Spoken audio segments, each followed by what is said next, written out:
মধ্যপ্রাচ্য সংঘাতের জেরে নাগরিকদের রান্নার খরচও বাড়তে শুরু করেছে। আয় না বাড়লেও জ্বালানির দাম বাড়ার সঙ্গে নিত্যপণ্যের উচ্চ মূল্যে বিপাকে সাধারণ মানুষ।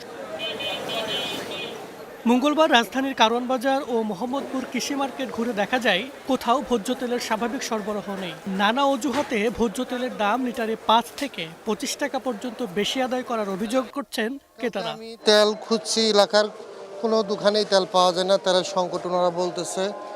আর তেলের দামও অনেক দোকানে বাড়তি চাচ্ছে। আমাকে কিনতে হলে বাধ্য হয়ে আমাকে বেশি দাম দিয়ে কিনতে হবে। আমি আমার সাধ্যের মতো দামটা পাচ্ছি না, তেল পাচ্ছি না। তেলটা পুরোপুরি অফ করে দেওয়া হয়েছে। এখানে একটা দোকান পাইছি, তাও প্রতি লিটারে ৫ টাকা করে নিয়েছে আমাদের কাছ থেকে। অনেকটা আর কি আমাদের জনসাধারণের একটু ভোগান্তিতে পড়ছি। বিক্রেতারা বলছেন ভোজ্য তেলের সংকট নতুন কোনো বিষয় নয়। মাসখানেক ধরেই কোম্পানিগুলোর বেপরোয়া আচরণে বাজারে কমেছে সরবরাহ। ১ লিটার তেলের গায়ে রেট হচ্ছে ১৯৫ টাকা, কিন্তু আমাদের খুচরা ব্যবসায়ীদের কিনতে হয়ে যাচ্ছে ১৯৪ টাকা ১৬ পয়সা।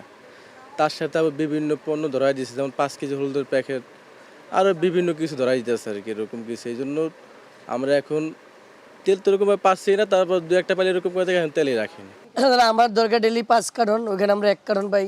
তেল তো ধরেন প্রতিদিন অনেকেই চাইতেছে, এখন নাই, আমরা নাই বলে দিই। এদিকে জ্বালানি তেলের দাম বাড়ার পর সব ধরনের মাছের দাম কেজিতে ২০ থেকে ১০০ টাকা পর্যন্ত বেড়েছে। কার্প জাতীয় মাছ ৩০০ থেকে ৫০০ টাকা কেজি, ৩৫০ টাকার নিচে মিলছে না রুই কাতল। পাবদা বিক্রি হচ্ছে ৩৫০ থেকে ৫৫০ টাকা। নিম্ন আয়ের ভরসার কই ও তেলাপিয়াও ২৫০ টাকার নিচে মিলছে না। এটা যখন পেটে ক্ষুধা লাগলে খাওয়া লাগে, আমার দেশে এটা অভ্যাসে পরিণত হয়ে গেছে। এরপরে হ্যাঁ, সব জায়গায় সব ইফেক্ট হয়েছে, সব জায়গায়। শুধু মাছের বাজার না, অন্য অন্য বাজারেও ইফেক্ট হয়েছে। এটা সরকারের উচিত সুষ্ঠুভাবে মনিটরিং করা উচিত সব কিছুতে, খালি মাছ, তরকারি, কাঁচা বাজার, শুকনা বাজার, সব কিছু। খুচরা বিক্রেতারাও অসহায়ত্ব প্রকাশ করে জানাচ্ছে আগের চেয়ে বাড়তি দামে কেনায় তারাও বিপাকে পড়েছেন। আগে তো দাম কম ছিল, আগে বড়টা ছিল ৪০০, ছোটটা ছিল ৩০০, ২৫০। এখন তো মনে করেন কেজিতে ৫০ টাকা বাড়তি। একটু দাম বাড়নে, আমরাও দাম তো বেশি দামছি, কারণ কাস্টমারও দাম কমে, আগের দামই কম।